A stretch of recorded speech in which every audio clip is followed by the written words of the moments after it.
and thank you for joining me on Viewpoint. Gibraltar needs homes, investment and development, but at what price? Many feel that when major planning decisions are made, their voices seem to carry far less weight than those of developers and government. So the question I'm asking tonight is Gibraltar's development and planning system fair, or does it need reform? I'm joined by Environment Minister John Cortes, Janet Howitt from the Environmental Safety Group, both of whom sit on the DPC. And on the other side, we have two members of the College Lane Action Group. That's Everest and Dilip Tailor. Hello. Both of whom have campaigned for years to preserve the look and heritage of town from modern high-rise developments. Also on this programme, we'll be hearing from objectors of the Westside reclamation project and the expansion of the Cormorant Camber Boat Owners Club, who question the DPC process that led to those decisions. Plenty to talk about tonight, but the first thing I want to ask you, Minister, is whose interests is the DPC there to safeguard? Is it the developers, the government's policy, or the wider public interest? The interests of Gibraltar. I have no doubt at all that we're there to do what we can to protect the interests of Gibraltar across a range of things that you've mentioned. We need new homes, we need investment, but we also have to preserve our heritage and our environment. So that, I think, is what we're there to do. And that includes me. I'm there as a government minister, but also in my personal capacity. I've been on DPC for 36 years, probably longer than anybody else. We've seen a lot of change, which we'll talk about later, no doubt. But we're there to represent the interests of Gibraltar. Janet, would you like to add to that, or do you have I think the DPC has a very, very important role, and it's a filter for everything that's coming through, and then agrees and decides on projects.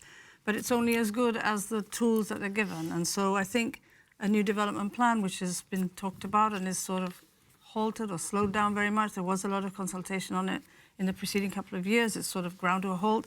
We're not sure where that is. So, you know, with the input from consultees and the public, this would help shape the next development plan, which would mean that a lot of the issues we're going to talk about tonight, we would hope would be referred to in the plan, thus making the DPC change the way that it does things and improve the way that it does things, because we are sort of limited to how the development plan works and the procedures within it, and I hope that we can change those. Well, I hope we'll get an update on that in a moment, but I want to turn to this side, and the difference between this side and this side is that you both sit on the DPC and you both have been objectors and have experience. You've gone through that experience and that process.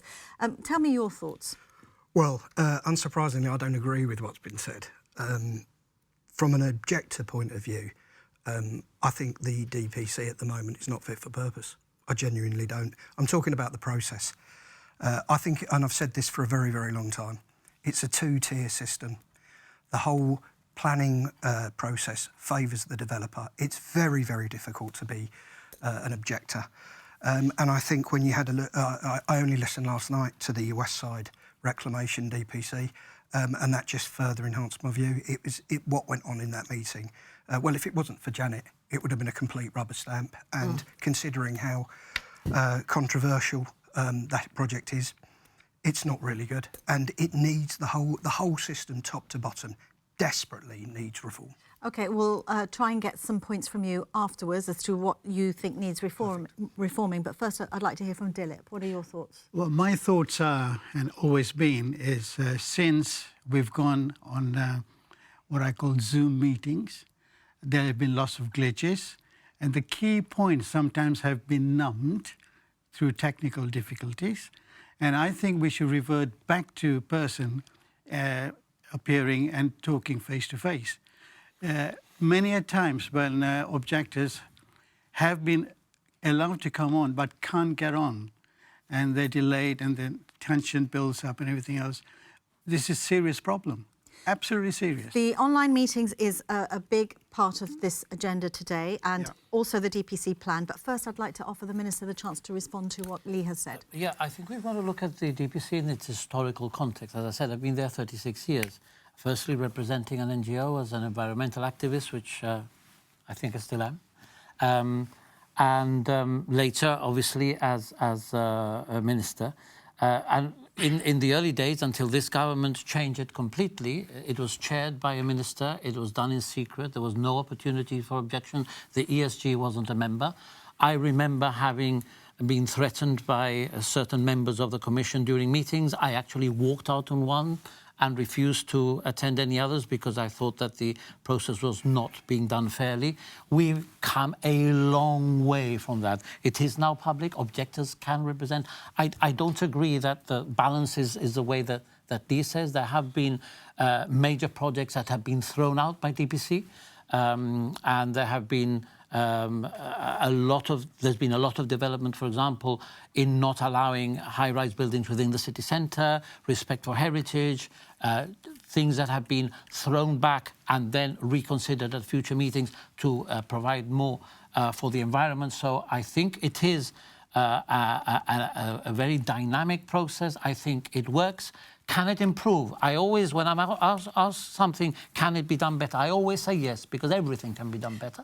And I think we can improve. But at the moment, I don't agree that it is so one-sided. OK, well, the first thing we are going to tackle is the online meetings. But before we do that, I'd like to answer Janet's question about the development plan. Yeah, in fact, I spoke to the Minister for Town Planning, Gemma Arias Vasquez, before coming on air.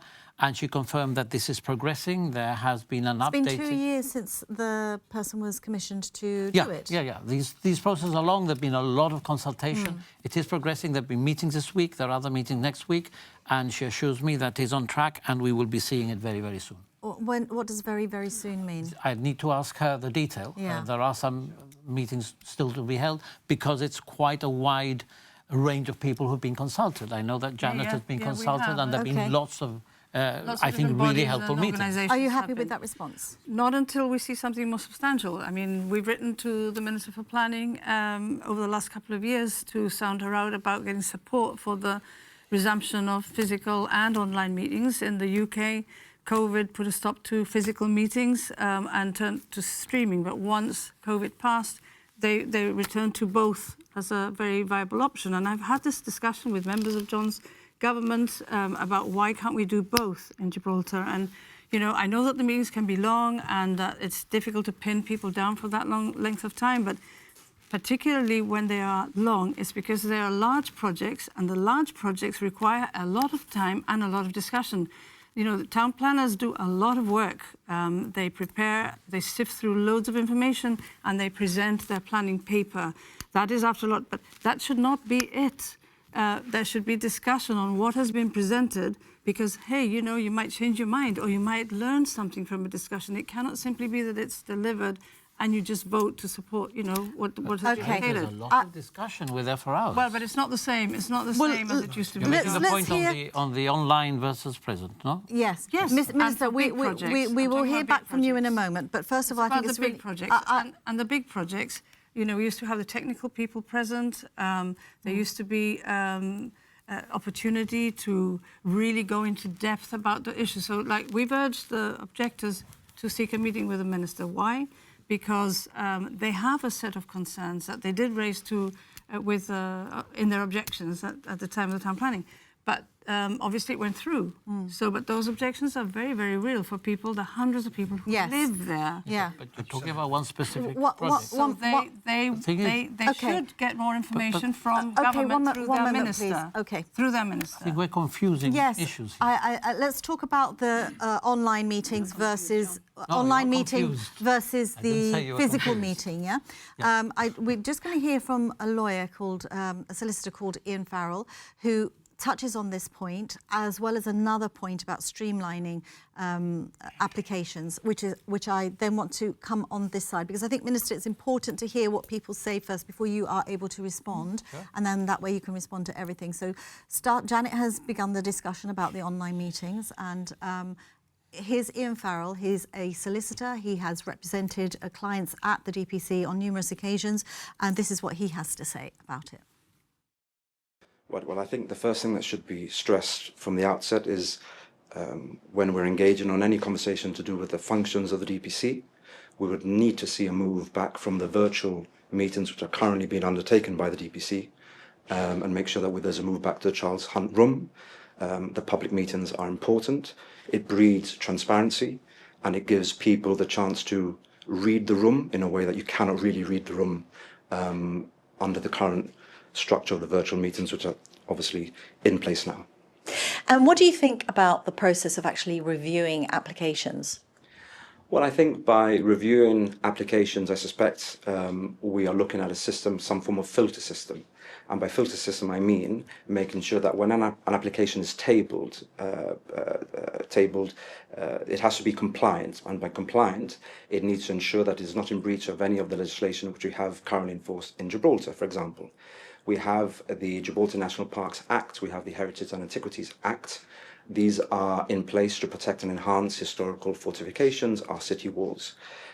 With these laws, these rules in place, you cannot entertain an application which I've been involved in, one on behalf of an objector, and it's a matter of public record, so I'm not crossing any red lines here, whereby what was being proposed was a construction of an enormous building, I believe it was 10 or 12 stories high, maybe even more, on the city walls. Now, we have laws in place that are created and designed specifically to protect and enhance the walls, yet we have an application which clearly ruins all of that, yet there's no system in place for the DPC to say, no, it's non-compliant. They are obliged to hear the application.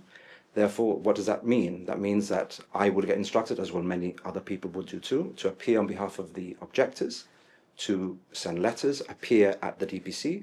The DPC in turn would spend an hour having to review the application, hear the views of all sides, when really the application should never have seen the light of day. So I would be all for a filter system to make sure that anything that is submitted to the DPC is legally compliant first. And then, of course, it's up for the DPC to assess things and to approve or not.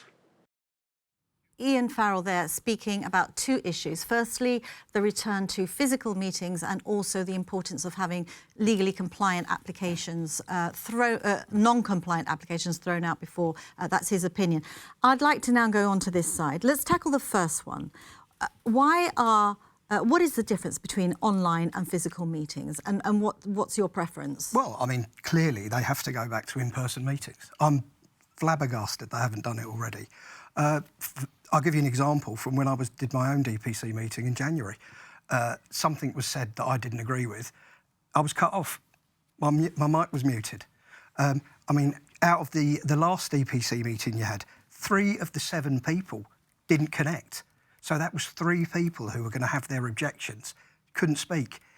It's an absolute nonsense. And what the Minister was saying about people can't make it, well, this is an important part of the everyday fabric. This affects people's lives.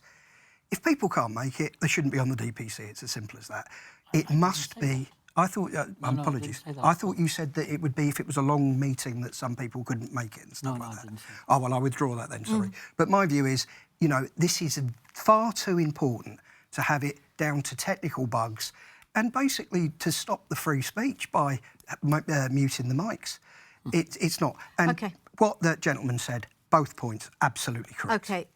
Dilip, on the issue of physical meetings. Right. We've attended physical meetings, and through 10 years of experience, I've found the system has degraded to a point where only the voice which should be heard are allowed through. And like Lee said, you know, he was muted for 7 seconds. And he was making an important point there. Why?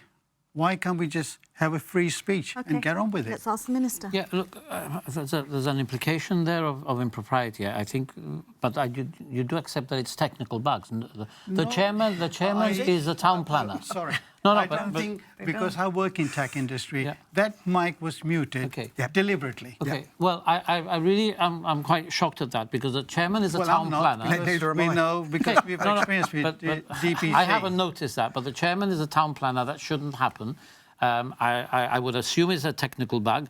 I don't think the town planner would do that. As far as free speech is concerned, there's a lot more free speech here than there used to be in the past. You do accept that? Only when it's suitable. But in Minister, that's unfair. in fairness, there are a lot of technical bugs, and there are people who let me aren't able comment to on that. speak. First of all, let me say that I did not, for 1 minute, suggest that you are confused. You are never confused. I thought I was referring to the issues that we were talking about, one particular project and the other, but never would I think that Janet Howitt is confused. Okay, And so- long may she not be. The muting of the mics. Okay, no, the muting of the mics, I cannot accept that. That is not acceptable. It's I haven't happened. noticed it, and I have every faith in that the town planner, who's a true professional, would not do it deliberately. I have Can to I say add that. here? Can I But add, let me John, just say something? on these meetings, I don't have a problem with face-to-face meetings. I don't think that the outcomes would be as different as you think they might be. I think they would be. Oh, yes, okay, they would. I think my I think opinion. people would feel It's my better opinion, about no? it. Of course. 1,000%. But I don't have Isn't an it in issue the with public that. interest to listen to the public? And if they're saying, look, we want to be there physically, we want to be able to see what notes are being passed around, we want to see who's voting for what, it just increases openness and I transparency. repeat, I have no problem with physical meetings. So why aren't we at having all. So them? why aren't Yeah. they Well, happening? it's not my decision. Whose I'm not decision the is Minister it? for Town Planner. Is it the for minister's? Town Planning? The minister's I decision? think it Probably would the have to be. deputy as well, It would the have to be deputy a general minister. government decision. I But think these Minister, I must representations. also ask, why are those recorded meetings? Well, why aren't they recorded? They're not available online. So if you miss it, and if you join a meeting a little bit late, you can't scrub back. Yep. Why are these things not possible? But I think Lee said that he'd listened to the. Yeah, I did. The audio. Somebody You recorded it. Someone Somebody recorded recorded it on their yourself, phone. but it's not But you available. can't watch it This if is you miss it. an issue for town planning. I I think say there's an issue I about cannot that. answer. I'm a DPC member, but Yeah. I'm not the Minister for Town Sure. Planning. But for example, just the procedures, that's why I was saying before that DPC works as a filter and a procedure. But the way that it works, it's the town planners have got rules. And of course, they go through the different steps. When the town planners do this, then they ask questions and the objectors say this, then somebody else does that, and then there's a discussion. So if you want to come in then, because somebody said something that is downright a lie or you completely disagree with it, you are not allowed to come back in. Yes, And that's when agreed. they might Yeah. mute you. They will mute you because you're not allowed to come in then. Right. So we can't correct certain- something that's been said exactly. incorrectly. You cannot. But they would if they were there physically. Exactly. though. Well, then And they'd that's be what we shouting. did. Then they'd be Yeah. shouting. But that's right? what we did at the first Amar's Bakery one. An untruth was said, and we were able to make them admit So that's that it at was the wrong. discretion of the town planner, and you could maybe put your hand up, and then they would invite you. I just invite you don't to say. understand why I think there if is there no are longer factual in-person inaccuracies, meetings, it's up to the chairman Yeah, to decide whether exactly. to allow you or not. Exactly. which he doesn't.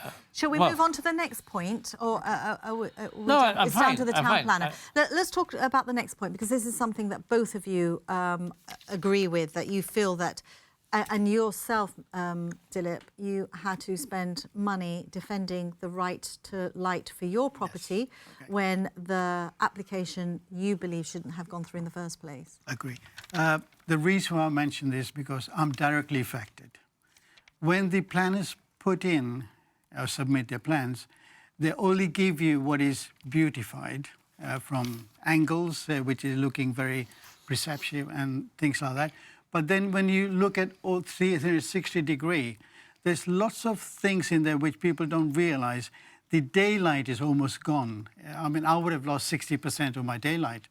Now, that wasn't submitted when they should. One of the criteria, and the minister did confirm this, that there has to be 3D light survey and the model submitted. And every time I've been on the meetings, there haven't been. But the planning department were passing it through. Why?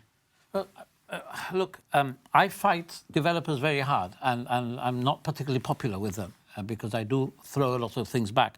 And I think it is important to have this kind of information. I think it is relevant because you seem to be implying that the town planner has some brief. I'm saying and as I what say, is he's a going very through. professional civil servant who has, on a number of occasions, voted against proposals which have come from the government. approved, many of them.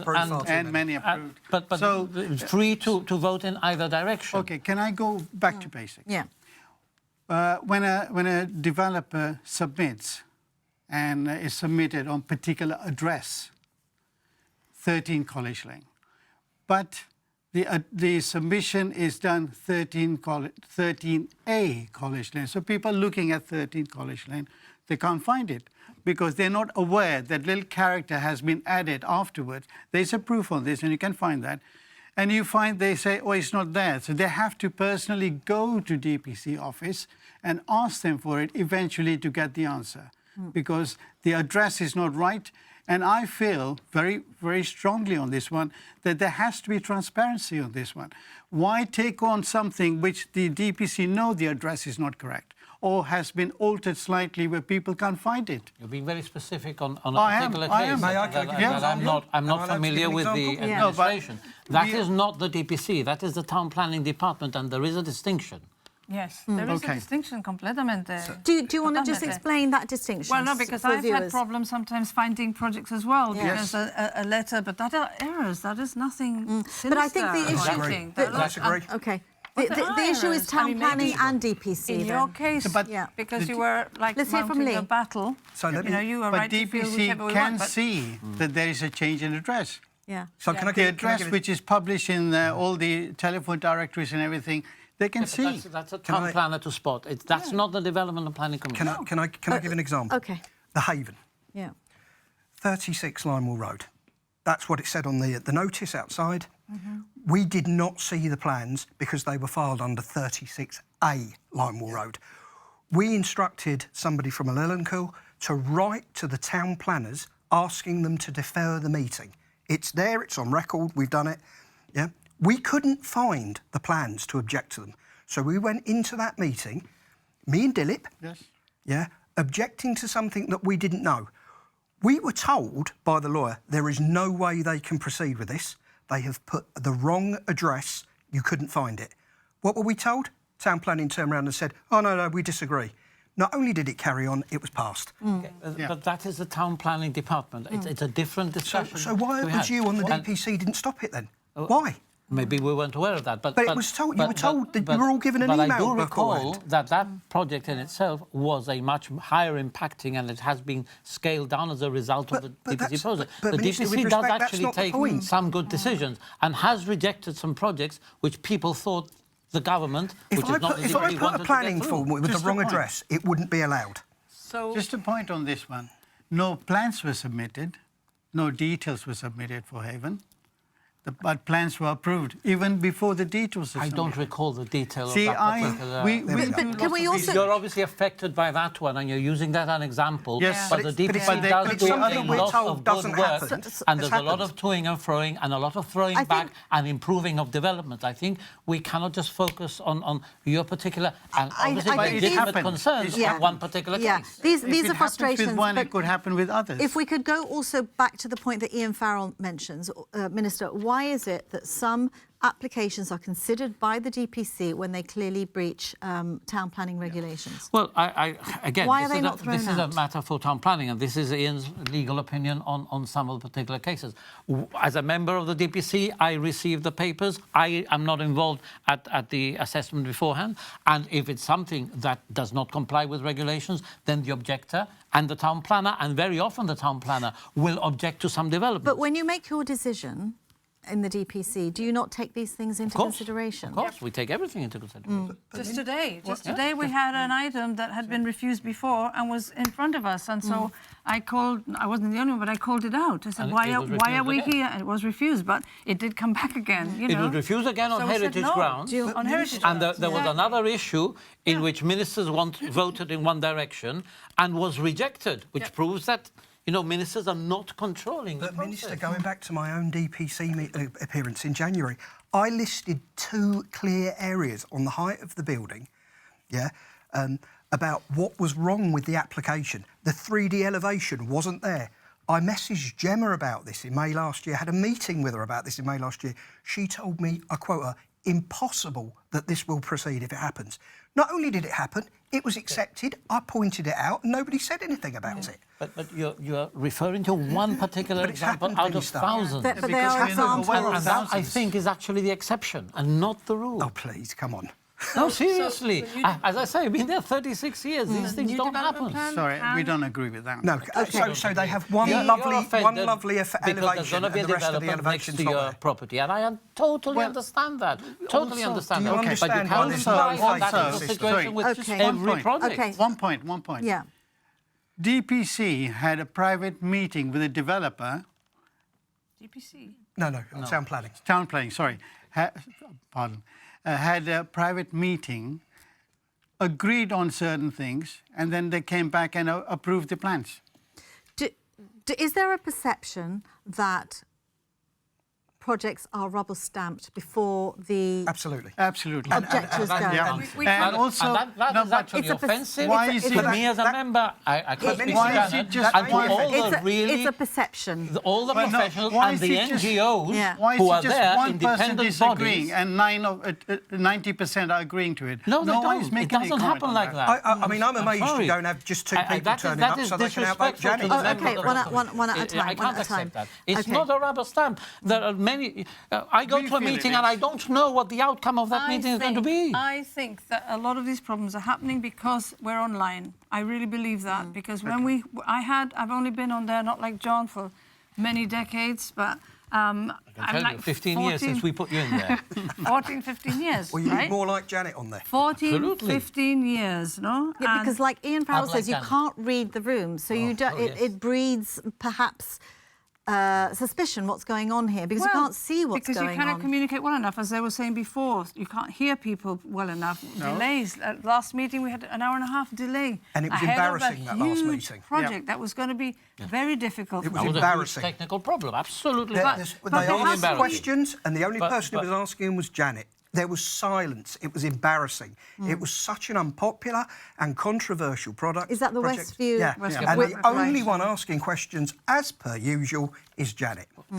Well, we are. I disagree. We are because I actually. asked lots of questions. We- We we- didn't You may hear have, but any. no one else We did. didn't hear it. Okay, we are actually going to hear from the Westview objectors when we come back. Westview Park, Westview Reclamation, I should say, objectors in part 2 of the programme. And we'll pick up on some more of these points that Lee Everest and Dilip Tailor are making to the Minister and to Janet Howitt. Will be back in just a few moments.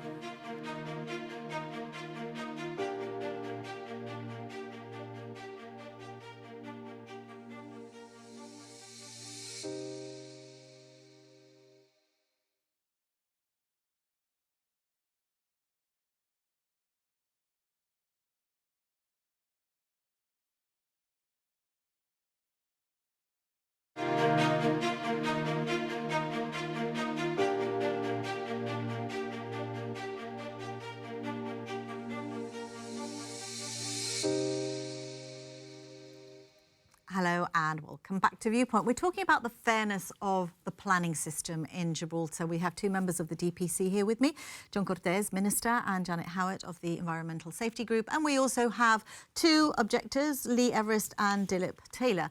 Now, we have talked about a number of issues why you feel that the planning process isn't a fair one, not agreed with by the Minister here or Janet in some of the points that were raised. But I'd like to move over to the Westview Park reclamation, Westside reclamation, let's call it.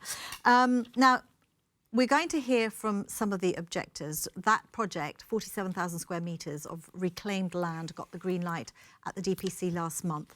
And there are many residents in the area who are not happy about it. But I'd just like to go to you, Lee, first of all, because you make an observation about the necessity of reclaiming land. This land is reclaimed specifically for private development, but also for affordable housing. What are your thoughts on that? Well, look, I mean, I can't believe this isn't talked about more. They're having to.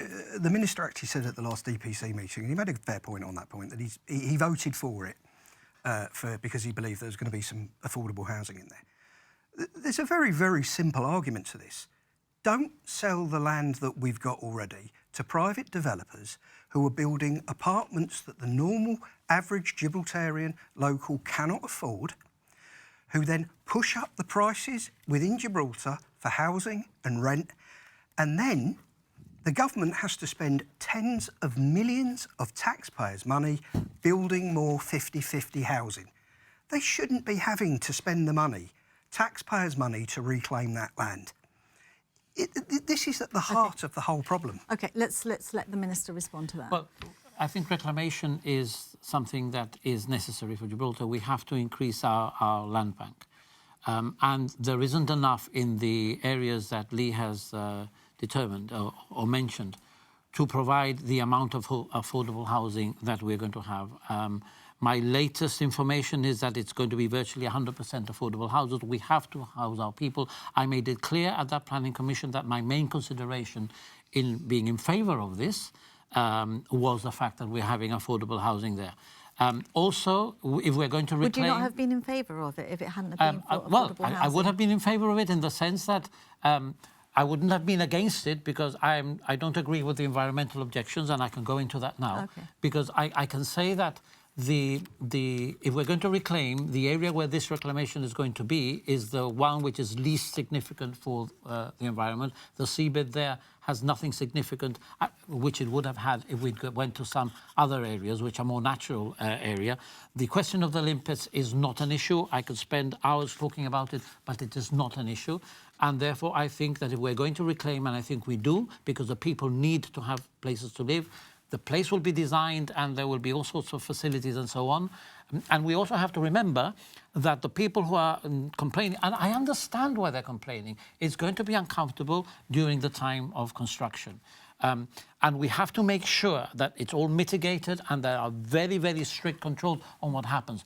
But the people in Varelbeg Estate would have had the same thoughts all those years ago, except that we didn't have the social media and we didn't give them the voice that they rightly have. Well, I think, they have having spoken to them this morning, I will just put across an opinion that was said in response to that argument, in that Varelbeg is government housing, and a lot of people have paid a lot of money for these properties. Yeah. So that's the difference. And I think you know, we all live in Gibraltar. We're all aware of the comings and goings, the ebb and flow of projects, you know, that start and stop, and reclamations that start and stop, and plans for this and plans for that. Yeah. So it comes back to the need for the development plan that builds for today, the medium and the future, and builds in the luxury, that brings in the money, that builds in the affordable and builds in space for industry and commerce. The fact that this reclamation in the harbour isn't having an effect, I disagree. I think it's very near the port. So if you're going to put housing even closer to the port, then you're mixing industry with housing again, which is not a great idea. The port, the captain of the port, or the port, had already also expressed concerns about certain sort of conditions, dynamic conditions with the navigation, the turning circles, and that was in the discussion that we had at the meeting. You didn't vote for this project, did you? No, I'm the only objector. No, of course. And you guys think you're the only objectors. I'm the objector in the DPC. Absolutely. Often only. Yeah, but let me just... Okay, we'll hear from the Minister and then we're going to hear from the... I'll say a couple of things. One of them is that I cannot accept that people in government housing have less rights than people who have bought the housing. That, to me, is a fundamental issue. But life is different from the time of Varelbeg to now. Life has changed a lot. Yeah, it has, but I cannot accept that because you're government housing, you have less rights than others. Anyway, that's by the by. My question to Janet is, if we're going to reclaim, that is the best place to reclaim, because where else would you reclaim? I don't agree with Camp Bay, the rocky areas off Gorham's Cave. I mean, so I think, to me, environmentally, I'm aware of the environment. That is the best place that we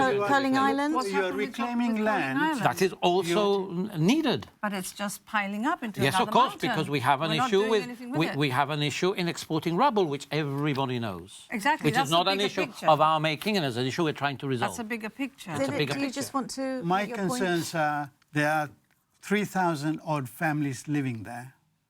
Very densely populated area. For 2 years, they're all going to be inconvenienced with noise pollution, dust pollutions, and health issues. And they're going to lose all the basic rights they've already gained. Let's hear from we must make sure that doesn't happen. Let's hear from the residents themselves. I can't see you detraying away from it, because it is going to cause havoc, and you're going to destroy many people in their Okay, let's hear from the residents themselves. Here they are, some objectors at Westview Park in that area. First thing that I find very weird is that you're going to create a havoc on this area, and you're not actually telling us what is going to be built, what affordable houses are going to be built, and how much it will cost the 50-50. If this is the reason why you're doing all of this, and you're going to damage a marine, its biodiversity. If you're gonna create this havoc on people's life, take a green space. If you're gonna damage the pool's water, our quality of water, our air, our houses, we deserve to know why. What are you going to build in? You can't just say slogan us that it's affordable houses, and then when we want to see what's going to be built, what's the cost, we have no answers for the 50-50. So that I find completely unfair. This is something that has to be first. If you have to justify why you're taking this side and what made you want to take this side from the first place. Iris, tell me, what do you think of the DPC process, having gone through it? The whole thing from the beginning to end is flawed, fragmented. We find it very weird that it's been done this way. And the first thing that came to, you could see that planning commissioners should, first of all, be transparent, accountable to their decisions.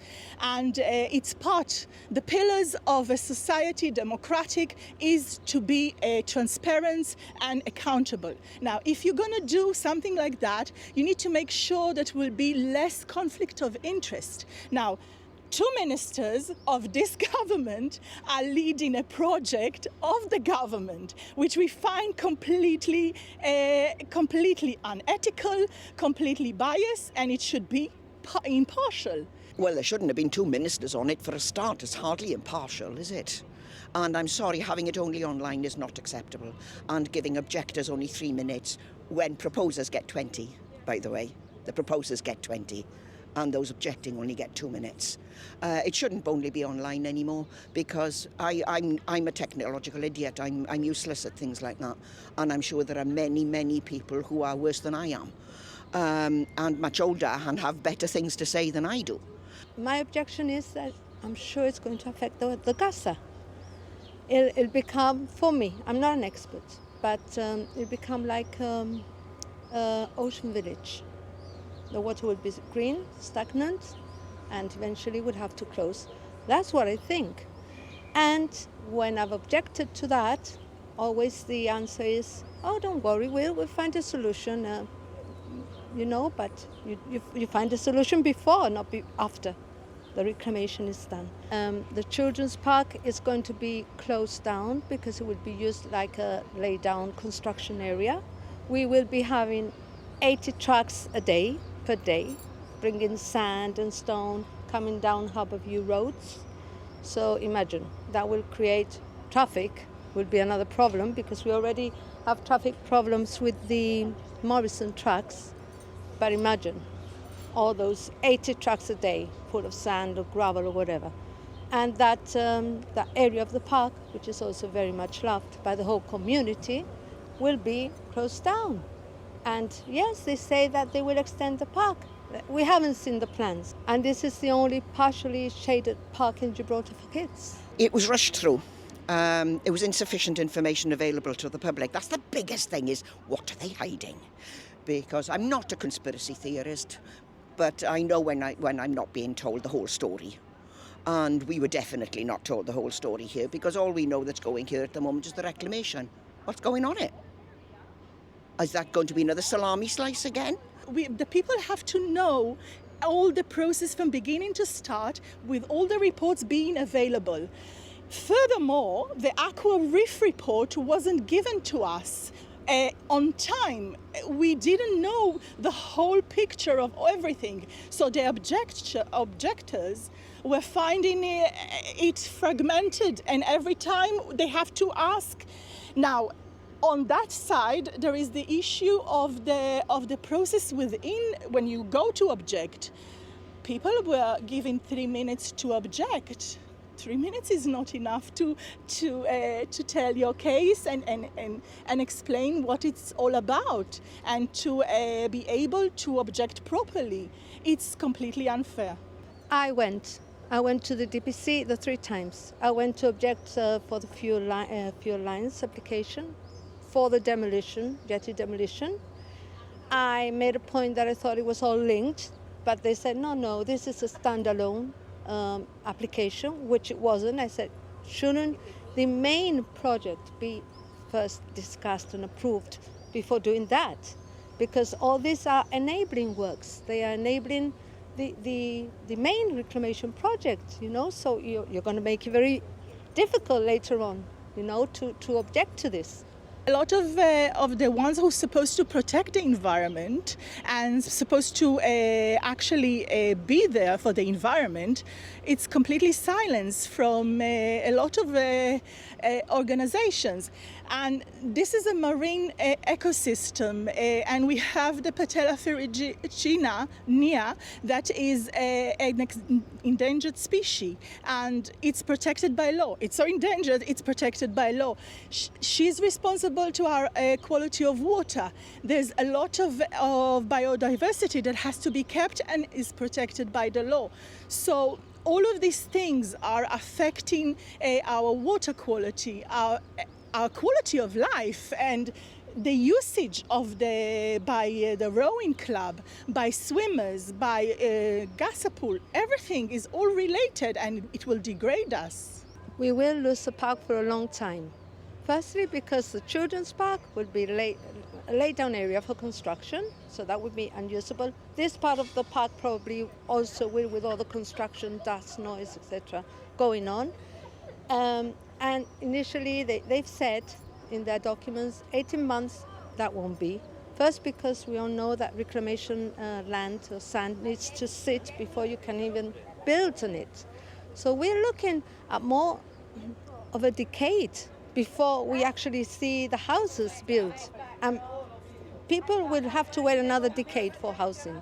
So that's not really going to alleviate a lot the problem. They'll probably be built on that side, which is nearer to the LNG, blah, blah, blah, and all the pollution, and obviously the private development on the nicer side, which is this side. So is it worth it? And putting so many residents, creating so much anxiety for all of us here who live here. Because this is a way of life. It's not just, you know, it's become a way of life. And I would hope that at least we will see the development plans before they even attempt to move for example, the limpets. You get this feeling about what are they really planning? What's the end result of what they are doing now? Because we're being fed scraps now. And I don't like scraps. I like a proper meal. So, no, not happy at all. And I will be this weekend collecting signatures at Gaza. Let's see what the people, the voters, think about it. So some objectors who live in the Westview Park area not happy that development plan has gone ahead at the DPC. There's a lot to pick up on, and there's been a lot of chat here and comments whilst that clip has been playing.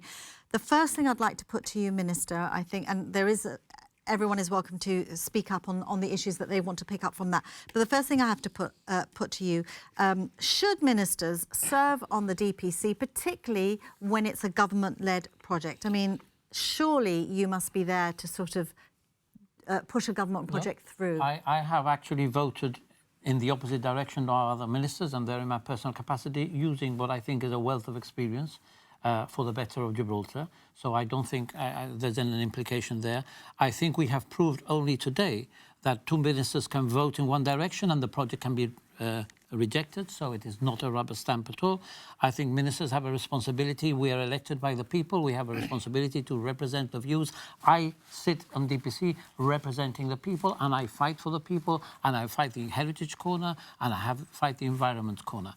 I am absolutely aware that the residents there are very concerned, and this project has to be managed very, very, very carefully. But I can reassure them on a number of things. There'll be no loss of park, there'll be more park area, the housing will be affordable, there will be recreational areas. At the end of it all, it will be a wonderful place for them to live. But obviously there will be inconveniences, and those have been tackled very seriously. Is the affordable housing going to end up in the area near the LNG plant? Look, and the nice, expensive ones on the other side? I think that is speculation, and I would certainly not support that. I think it's important that the plans which are being developed should be provided as soon as possible. Exactly, yeah. So that people can be reassured. And I think absolutely, I don't have a problem. The point Janet raised in that meeting was that until all the plans and surveys are in place, why is a decision being taken? And you made that point. But why didn't you defer? There's a planning permission. Why haven't you rushed it through? No, I don't think it was rushed through. You need planning permission in order to be able to prepare, but that doesn't mean that it's happening tomorrow.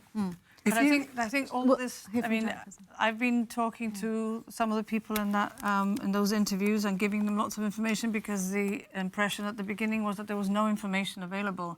There's a lot of information available online that people can access. It's just that when you have a big project of this kind, it deserves a standalone meeting where you have people there and you tell them about all this information and you give it technical information and you receive questions and you answer, and you also tell them what's going to be built there. If you don't have it, you see the suspicions grow, and you can't do anything about that. I have to comment. You made a lot of comment on the 3 minutes. I need to just please clarify. Those 3 minutes are only the verbal representation, but most of those objectors have provided a lot of written information, which is shared by our members, and we read it all. Okay. So the information is there. You know, in the last few months, East Side Project keeps giving the DPC members work, because we receive lots of paperwork that we have to read through. The brewery crusher, the wastage plant has also come through. That is masses of amount of information that we have to digest. Westview Park was another one. The jetty demolition is another one. Okay, let's. Why didn't they defer? So I just think there's too much happening at once. Absolutely. Okay, the question is, why was the We have to provide decision? the housing for the people. Why wasn't the project deferred? Was that a possibility? It was not on. It was on the agenda and it was discussed. And remember that the Heritage Trust and GONS voted in favour. So you know, it's not as if that is they're independent organisations, NGOs. Lee seems to be questioning the independence of the Gibraltar Heritage Trust and the Gibraltar Ethological and Natural Society. You can't have Keith Ben-Susan coming on saying, "I'm not happy with that, not knowing what's going to be on the site," and then voting for it. I mean, it's an absolute. I think it is inappropriate to comment on people who can't defend themselves. Well, it's public comment. It's in the Chronicle. On the limpets are actually going to have more habitat than they have at the moment, because there's going to be more revetment. And the limpets were all wiped out by the 2008 storm and have colonised since 2010 when the revetment was completed. And the success of moving limpets with the reviewed methodology is virtually 100%. So people don't need to worry about limpets. More information to the people. Okay. Because it does look like you're hiding something. No, we're not hiding anything. But if we need to build housing for the people, we have to move these projects along. Then do it openly. So why don't we But hear? it's open. Why don't we hear it's about the not. needs of the housing for the people? Why isn't it all laid out that this is the programme? Because basically we're dealing with it's rubble. the lack of transparency. We're dealing with other People in pressures, the Gibraltar treaty need problems. accommodation. Everybody knows that. Okay, let me just ask you, Minister. You're an environmentalist, and there are a lot of issues, and we're not going to talk about the rights and wrongs of the project. But I do have to put this to you because you are the Environment Minister. There are a lot of concerns with noise, pollution, and also the ecological disturbance to the ecosystem. You obviously took that under consideration, but many are questioning how an environment minister could agree to a project when there are so many. You said it's something that we would need to keep an eye on, but I think people want more concrete information rather than. From a biodiversity point of view, I am not concerned at all. And GONS, which are the environmental specialists, agree with me. The seabed there is not a rich natural environment. The limpets will be successfully translocated and will recolonize. From that biodiversity point of view, I don't have an issue. And if I had an issue, I would have made it clear, and the project would probably never have even got to planning, because I also do my work behind the scenes. So, there are other environmental issues to do with noise, dust, and so on that have to be very carefully and very strictly managed. I think the point that was raised by one of the objectors is that surely studies and all that sort of information should be in place first. Yes. Yes, exactly. Yes. Everything's going to be mitigated. But remember that what went to planning was the actual reclamation. The whole project has to go through the process again, and there will be ample opportunities to comment on the actual plans for what's going to go there. This is a completely new planning process that you will have all your opportunities. They took the opportunity to create the Coaling Island reclamation, because I remember Joseph and John saying, because we want to bank that land for essential housing. Then nothing has happened there. Nothing has happened there. That is Because years I and said years and earlier, years because ago. we cannot export the rubble and we have to put the rubble somewhere. That is the bigger picture, which is one of the reasons why ministers have to be able to contribute. But I can tell you very, very clearly, if I had genuine biodiversity concerns, I would not have supported it.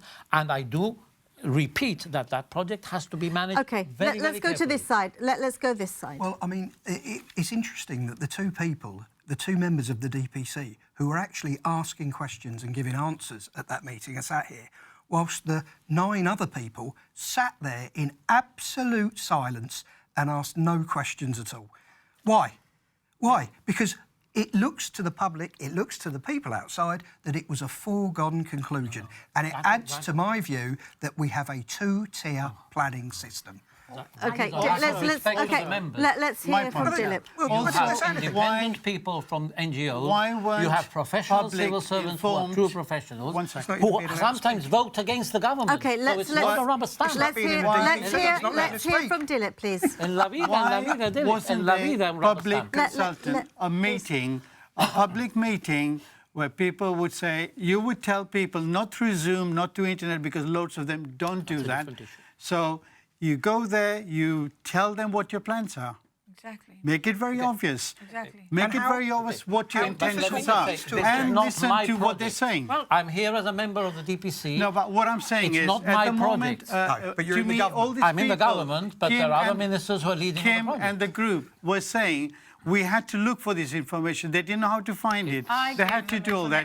And Janet gave them information. So why But does town if there planning was a help it? public The other thing is that meeting, people- All right. a public meeting people in where they say Gibraltar- our intentions are to do this, But the problem also about people in Gibraltar, is that, the Department of Environment is there, the Environment Agency is there, the town planners are there, and people can just pick up, the emails now are really, really easy. They're at gibraltar.gov.gi, Town planners so offer that no you can assistance at email. all. I mean, you're deluded No, but I'm if you think saying they do. they are where you put your complaints to as well as you but get if we information. don't know what's happening, But do you accept that the Criticising process might not... public service know in public. what's happening, Do- how would they go and complain? Because often people are quite oblivious to what's going on. Well, that is true until it happens in your Yeah, backyard. then you got Until it short happens in period your of backyard. raising your Absolutely. objection. Okay, I want to ask both of you if there are any other areas, other points that you wanted to bring up that you've not had a chance yet to bring up. Yeah, I think we need reform planning, transparent, and to not give short notice before the plans are submitted. We need to tell people 3 months or 4 months in advance what the intentions are, and no private meetings with the developers before it's all agreed. So I think we need to give more information to people on what the intentions are, what they intend to do. I think that would make more sense, and you might even get more support. I don't know. I agree with that. Do you not think for a project the size of Westview Park and others as well, the reclamation and other developments as well, they merit a town hall style meeting to allow people the chance to sort of That is air their questions and get the a separate answers? process to the Development and Planning Commission. But is it- that but- is something that could happen. I urged the residents and the objectors to contact their minister, who happens to be Minister for Planning and the Port, to seek such a meeting so that they can sit down. I mean, John, since the last elections, has been holding, what do you call them? Constituency meeting. Exactly. And goes to the Other ministers have neighbourhoods to, and the residents and says, what? Yes, I know, the ministers are supposed to do this. Yes? But Yes. has Gemma met Other them? Has ministers. she replied to them yet? I don't know. Well, I can tell you she hasn't. She hasn't. No, but what I'm saying is that would be the normal, the next logical thing. Even if it's got permission, there's obviously sufficient unease that as their minister, she should sit there and listen to them and try and get the information that they want. But why hasn't That's she the then? normal. I don't know. Maybe John can.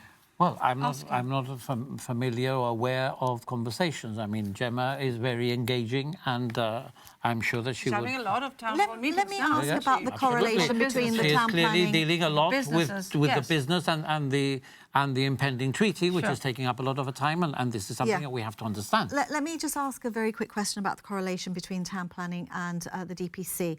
So we talked about, Ian Farrell raised the issue that applications that aren't legally compliant should be thrown out. Absolutely. So do you consider that it's not your role I think to... it's quite complicated. It's more complicated than Ian is saying because even projects that come without landlord consent, for example, shouldn't really come. So we can discuss something for an hour and a half and it could just get booted out by the landlord. But we still, by law, The thing is that the planning process is independent of all of these, and one can apply for a project even without landlord's consent, and then they don't go through, or they can apply for a project without yet having a heritage license or a nature protection license, and then they have to do that as a parallel process. Yeah. It's not... OK, but in terms of legalities, like, for example, the Europlaza residents were raising the issue that it's in their head lease.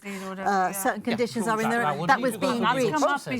But does that not concern you at the DPC process? It's not a planning issue. It concerns me because we're losing heritage buildings that the lease or whatever hasn't protected them against. But it's not a planning issue. It concerns me as Minister for Heritage, as Minister for Environment, but it's not strictly a DPC issue. Lee, you wanted to bring something else up. Again, I was going to say that the big problem is, when you object, is the cost. The developers play on this. I'm sorry. They have their architects with their lovely plans that only show the areas that they want you to see. But having been through the process, this costs a lot of money. I mean, I've had people flippantly say to me, well, you can go and get a High Court injunction, right? Well, how much does that cost?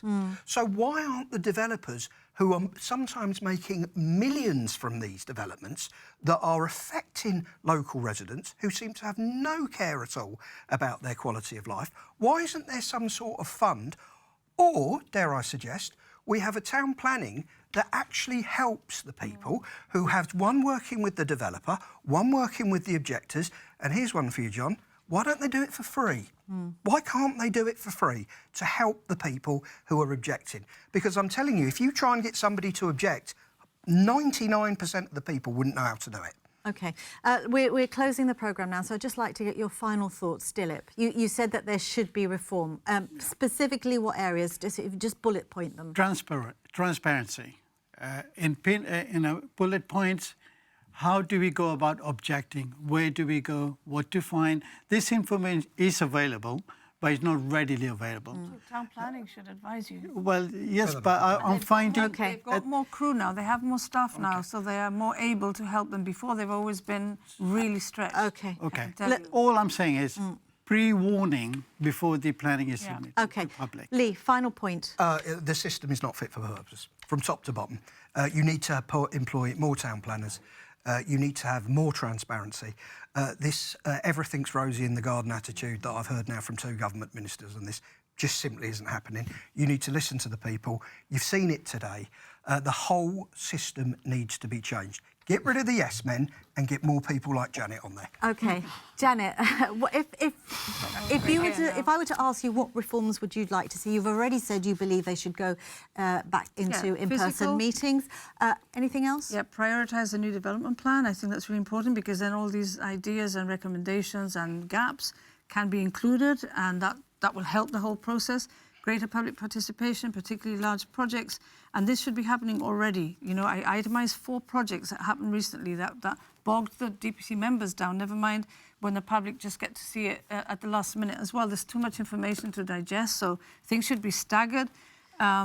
Transparency, we've all mentioned it already. There is more transparency, but not as much as there could be, because when things happen and the decision is taken, it's all in a very short period of time. So there hasn't been the transparency that allows these projects to breathe and to be fully appreciated by everybody. So not enough time, even for DPC members, to digest information properly. And physical and streaming meetings are essential. And I really hope the community can start getting behind that and persuade government that it's what the people want. Minister, have you heard anything tonight that has persuaded you that there needs to be some change? I always agree that we can improve things, always, in anything you ask me. But for my closing remarks, if I may, Lee, I don't know how long you've been in Gibraltar. 25 years. But, OK, so then, well, I was going to say, because if you'd seen the planning process that it used to be before this government made it open and democratic, you would have had a heart attack. But you wouldn't have known about it because it was secretive. And I could tell you a story or two about what happened then. That doesn't happen now. OK, but let me give my... I think that the DPC has controlled a lot of projects, improved a lot of projects, and some projects that the government hasn't liked has been stopped by the government, and even been the government has even been challenged in court about it, and we've stood our ground to improve it. I think that we've made some very good decisions. I think I must defend the integrity of the members. There have been allegations here that people who are professionals, who are NGO members, I think we've who give spoken their about own time, perception. are not yes Not men. allegations. They have integrity. There have been allegations here. That you did but say. I think that what I say is when like I said, I am on the DPC representing the people and the environment, and I really, really care about the people of Gibraltar, and the people out there know that. And one thing that I will say to the people who are concerned about that particular development of this view, talk to me, because I will work extremely hard if this goes ahead to make sure that the people who are there can live with it, because we have to control it absolutely. When you say talk to you, how do they engage with you? I'm very happy to meet with them, and I can go through the environmental concerns. I can go reassure them on some of the aspects that worry them unnecessarily, and see how we can tackle those that genuinely worry them, which are genuine problems. As far as DPC is concerned, we can always improve everything, but I think it's a much, much fairer system than has been put across by two gentlemen who rightly are bitter about some negative Mr. Cortes, results. Okay. That's it. We're bitter. Troublemakers. Okay, I will just say one final thing, Minister, and I think that the government has been here for now in government 15, 16 years, and I don't think that the public, of course, things were different back then, but enough time has gone by, I think, since then, for any other issues to be ironed out. And I think, in fairness, people are bringing up issues that do concern them. But I hope you felt that you've had a chance to respond to some of them tonight. And you probably would like to say... respond to what you've just said, but fine. Go ahead very quickly. I think the system is much more open than people are hearing about. I think perhaps information can be more easily available, or if it is available, perhaps it should be put forward in a different way. And there has been an argument made about in-person, and it's something that would have to be considered. But I don't think it will make that much of a difference in the outcome. So thank you very much, Lee and Dilip, Janet and John. Thank you very much for watching, and Viewpoint returns next week at the same time. Good night.